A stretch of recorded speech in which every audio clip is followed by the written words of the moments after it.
প্রিয় বন্ধুরা, ভারতীয় ক্রিকেট টিমের প্রাক্তন ক্যাপ্টেন এবং একজন অভিজ্ঞ খেলোয়াড় মহেন্দ্র সিং ধোনিকে পৃথিবীর সেই সমস্ত শান্ত এবং খুব বুদ্ধিমান ক্যাপ্টেনদের মধ্যে বিবেচনা করা হয়। ধোনি বিভিন্ন সময়ে বিভিন্ন পরিস্থিতির মধ্যে নিজেকে শান্ত এবং সংযমী স্বভাবের পরিচয় দিয়ে এসেছে, আর এই বিশেষ ব্যবহারের মাধ্যমে সে তার নিজের একটা আলাদা পরিচয় তৈরি করেছে ক্রিকেট বিশ্বে।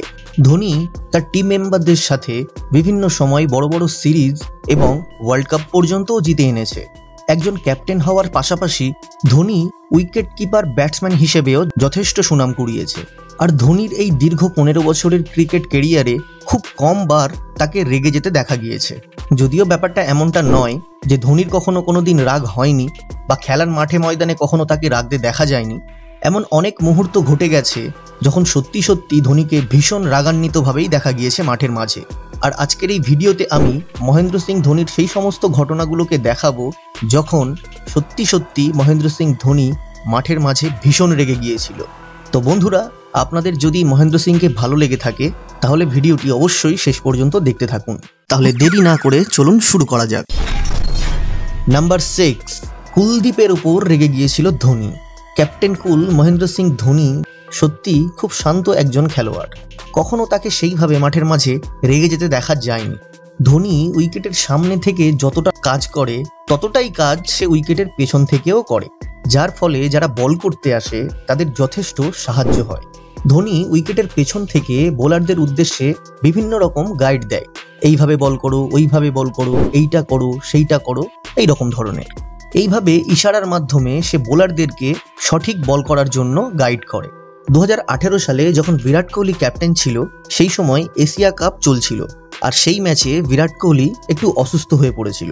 তাই টিম ম্যানেজমেন্ট বিরাটকে ছুটি দিয়ে দেয় এবং তার পরিবর্তে মহেন্দ্র সিং ধোনিকে ক্যাপ্টেন করে। আর এই ম্যাচে কুলদীপ যাদবের ধোনির সেট করা ফিল্ডিং পছন্দ হয়নি, তাই সে নিজের মতো ফিল্ডিং সাজাচ্ছিল। আর এইটা দেখে ধোনি রেগে গিয়ে বলে, আরে ভাই, তুই বল করবি না আমি তোকে বাদ দিয়ে অন্য কোনো বোলারকে খেলতে নামাবো। নাম্বার 5, মনীষ পান্ডেকে ধোনি রেগে উল্টোপাল্টা বলেছিল। ধোনিকে একজন সফল অ্যাথলেট বলা হয় কারণ এই 22 গজের ক্রিকেটের ময়দানে সে এমন কিছু অদ্ভুতুড়ে কাণ্ডকারখানা ঘটিয়েছে যেটা সত্যি তারিফ করারই মতো। এমনিতেই ধোনি খুব শান্ত স্বভাবের একজন খেলোয়াড়, কিন্তু খেলার মাঠে তার সঙ্গী খেলোয়াড়ের কারণে কখনো কখনো সে ভীষণভাবে রেগে যায়। তার সঙ্গী খেলোয়াড়ের কিছু অদ্ভুত ব্যবহারের জন্য সেও কিন্তু মাঝে মধ্যে রেগে যায়। যতই হোক, সেও তো মানুষ নাকি। আর এই রকম খেলোয়াড়দের মধ্যে একজন হলো মনীষ পান্ডে। 2018 সালে ভারত সাউথ আফ্রিকার সাথে একটা ম্যাচ খেলার সময় মাঠে তখন মহেন্দ্র সিং ধোনির সাথে মনীষ পান্ডে উপস্থিত ছিল। সেই সময় ধোনি বলটাকে মেরে 2 রান নেওয়ার চেষ্টা করছিল, কিন্তু 1 রান পূর্ণ করার পর মনীষ পান্ডে সেই বলের দিকে তাকিয়ে দাঁড়িয়ে পড়েছিল, যার ফলে মহেন্দ্র সিং ধোনি 2 রান আর নিতে পারল না। আর তারপরেই মহেন্দ্র সিং ধোনি মনীষ পান্ডের ওপর রেগে গিয়ে তাকে বলতে লাগলো, আরে এদিক ওদিক কি দেখছিস, এদিকে দেখ না ভাই।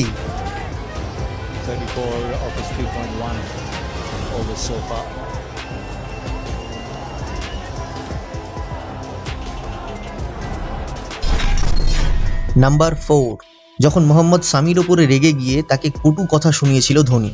ভারতীয় ক্রিকেট টিমের ফাস্ট বোলার মোহাম্মদ শামি এবং ভারতীয় ক্রিকেট টিম 2014 সালে নিউজিল্যান্ডের সাথে টেস্ট ক্রিকেট খেলছিল। ওয়েলিংটনে চলা সেই ম্যাচে ভারতীয় টিমের অবস্থা সত্যি খুব শোচনীয় ছিল। আর এই ম্যাচে ব্র্যান্ড ম্যাকালাম তার 13তম সেঞ্চুরি পূর্ণ করেছিল। আর এই সমস্ত ঘটনা দেখে ভারতীয় ক্রিকেট টিমের মনোবল অনেকটা ভেঙে পড়েছিল। যদিও এই সমস্ত বিষয়গুলো নিয়ে ধোনি একদমও চিন্তা করছিল না, তার চিন্তার বিষয় ছিল মোহাম্মদ শামির বোলিং প্যাটার্ন নিয়ে। কারণ মোহাম্মদ শামি এই ম্যাচে এমন একটা বল করেছিল যেটা উইকেট কিপার মহেন্দ্র সিং ধোনির মাথার উপর থেকে বেরিয়ে চলে গিয়েছিল। তখন ধোনি তাকে জিজ্ঞাসা করেছিল যে কি হলো ভাই, এইরকমভাবে বল করছিস কেন তুই? তখন শামি তার জবাবে বলেছিল, আরে দাদা, বলটা হাত থেকে ছেড়ে বেরিয়ে গেছে, কি করব বলো।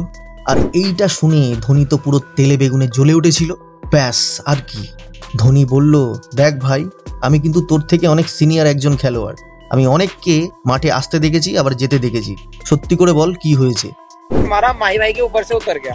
अब माही भाई मैं कैब वैब लिया, माही भाई बोले क्या यार ये क्या किया। लास्ट बोलता है एक तो कैच छूटा, जगह पर डालना चाहिए था। तो मैंने यार गुस्सा आ रहा था, मैंने माही भाई को मैंने नहीं हाथ से छूट गया। तो माही वाले थोड़ा सा टाइट लैंग्वेज में बोला, देख बेटा बहुत लोग आए मेरे सामने और बहुत लोग खेल के चले गए, झूठ मत बोल। নাম্বার 3, আম্পায়ার ড্যারেল হারপালও ধোনির রোশানলে পড়ে গিয়েছিল। ক্রিকেট ম্যাচ চলাকালীন ধোনির নজর প্রচণ্ড পরিমাণে শার্প থাকে। খেলার সময় সে তার সমস্ত অনুভূতি দিয়ে খেলাটাকে খুব ভালোভাবে উপভোগ করে এবং নিজের মাইন্ড মতো খেলাটাকে পরিচালনা করার চেষ্টা করে। এমনও অনেক সময় গেছে যখন ধোনি আম্পায়ারকে বলেছিল যে দেখুন আপনার এই সিদ্ধান্তটা কিন্তু সম্পূর্ণ ভুল হচ্ছে, কি করছেন আপনি, একটু ভালো করে বিবেচনা করুন। আর এই রকম একটা ঘটনাকে কেন্দ্র করে ধোনি আম্পায়ার ড্যারেল হারপালের ওপরে প্রচণ্ড রেগে গিয়েছিল। সেই সময় ভারতীয় ক্রিকেট টিমের একজন প্রাক্তন বোলার প্রবীণ কুমারের টেস্ট ডেবিউ ম্যাচ চলছিল। আর সেই ম্যাচে বল করতে গিয়ে সে একদম উইকেটের সামনে চলে আসে, আর যেই কারণে আম্পায়ার ড্যারেন তার ওভার ডিসমিস করে দিয়েছিল। আর এইটা দেখে ধোনি প্রচণ্ড রেগে গিয়েছিল এবং সে আম্পায়ারকে এসে বলল, আরে এইটার জন্য আপনাকে তো একবার ওকে ওয়ার্নিং দেওয়া উচিত ছিল নাকি, ডাইরেক্ট সিদ্ধান্ত আপনি কি করে নিতে পারলেন, হ্যাঁ। আর এইটা নিয়ে পরবর্তী ক্ষেত্রে বেশ ঝামেলার সৃষ্টিও হয়েছিল। নাম্বার 2, যখন ধোনি আম্পায়ারদের সাথে ঝগড়া শুরু করে দিল। মহেন্দ্র সিং ধোনির নামে 0.09 সেকেন্ডে স্টাম্পিং করার রেকর্ড আছে। চিতার গতিবেগে স্টাম্পিং করা ধোনির সামনে যে কোনো ব্যাটসম্যানই আত্মসমর্পণ করতে বাধ্য হয়। এইরকমই একটা ঘটনা ঘটেছিল 2011-12 সালে, যখন ভারতীয় ক্রিকেট টিম অস্ট্রেলিয়া সফরে গিয়েছিল। এই সিরিজের একটা ম্যাচ চলাকালীন মাইক হাসিকে ধোনি স্টাম্প আউট করে দিয়েছিল, যার ফলে হাসি স্টেডিয়াম ছেড়ে প্যাভিলিয়নের দিকে ফিরে যাচ্ছিল। তখন ক্রিকেট মাঠে থাকা সমস্ত আম্পায়ার তাদের ডিসিশন থার্ড আম্পায়ারের কাছে রেফার করে দিল এবং তারপরে হাসিকে মাঠ থেকে বেরিয়ে যেতে নিষেধ করা হয়। আর এই ডিসিশনের জন্য আম্পায়ারদের সাথে মহেন্দ্র সিং ধোনি ভিড়ে যায় এবং সে প্রচণ্ড রেগে গিয়ে তাদের সাথে ঝগড়াঝাটিও শুরু করে দেয়। নাম্বার 1, নিউজ রিপোর্টাররাও পর্যন্ত হয়েছিল ধোনির রাগের শিকার। ক্রিকেট মাঠের বাইরেও মানুষ ধোনির রাগের শিকার হয়েছিল। হ্যাঁ বন্ধুরা, 2016 সালে বাংলাদেশের সাথে ভারত একটা T20 সিরিজ খেলেছিল এবং সেই সিরিজটা ভারত জিতেও গিয়েছিল। কিন্তু তারপরে ধোনি যখন প্রেস কনফারেন্সের জন্য আসে, সেই সময় একজন ভারতীয় নিউজ রিপোর্টার ধোনিকে একটা প্রশ্ন করে স্লো রান রেটের জন্য। আর এইটা শুনে ধোনি রেগে আগুন তেলে বেগুন হয়ে সেই রিপোর্টারকে বলেছিল, আপনার মনে হয় আমাদের জেতাটা সহ্য হচ্ছে না, তাই না? তো বন্ধুরা, এই ছিল আজকের ভিডিও। আশা করছি ভিডিওটি আপনাদের ভালো লেগেছে। যদি ভিডিওটি ভালো লেগে থাকে তাহলে অবশ্যই চ্যানেলটিকে সাবস্ক্রাইব করে ফেলুন এবং পাশে থাকা বেল আইকনটিকে প্রেস করে দিন, যাতে ভবিষ্যতে আসা সমস্ত ভিডিওর নোটিফিকেশন সবার প্রথমে আপনার কাছে আসে।